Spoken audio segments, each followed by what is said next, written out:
ওই আমার বিয়ের 1 বছর আগের কথা বলছি।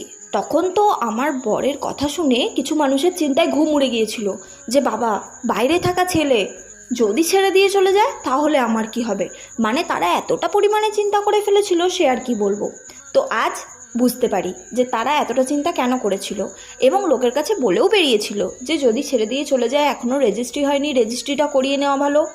এখন বুঝতে পারি যে তাদের জ্বালাটা কোথায় ধরতো। আমার বর সেন্ট্রাল গভর্নমেন্টের চাকরি করে, এইখানেই তাদের জ্বালাটা ধরতো। ছোট থেকে তো আমার গায়ের রং কম আর তাদের মেয়েদের গায়ের রং বেশি ছিল বলে আমাকে অবহেলা করতো, সেটাই আর কি মেনে নিতে পারতো না যে এই কালো মেয়েটার একটা চাকরিওয়ালা বর হয়ে গেল। আমি সামান্য প্রেম করতাম বলে তাদের এত টেনশন ছিল যে আমার বর আমাকে ছেড়ে দিয়ে চলে গেলে কি হবে। আর এখন তাদের মেয়েরা যে বিয়ের আগে শ্বশুর বাড়ি গিয়ে বসে থাকে, আমার মনে হয় সেটা আরো বেশি খারাপ, তাই নয় কি? আর এই কথাটা জানো তো, পাড়ার সবাই জানে। আজকে যদি ওদের ব্রেকআপ হয়ে যায় তাহলে অন্য জায়গায় বিয়ে দিতে পারবে, তো এই জন্য না লোকের চিন্তা না করে নিজের চিন্তা করা উচিত। তারাই এখন এসে বলে যাস আমাদের বাড়ি ঘুরতে, বলো তো কি করে ভক্তি হবে যে। Thank you for watching, by.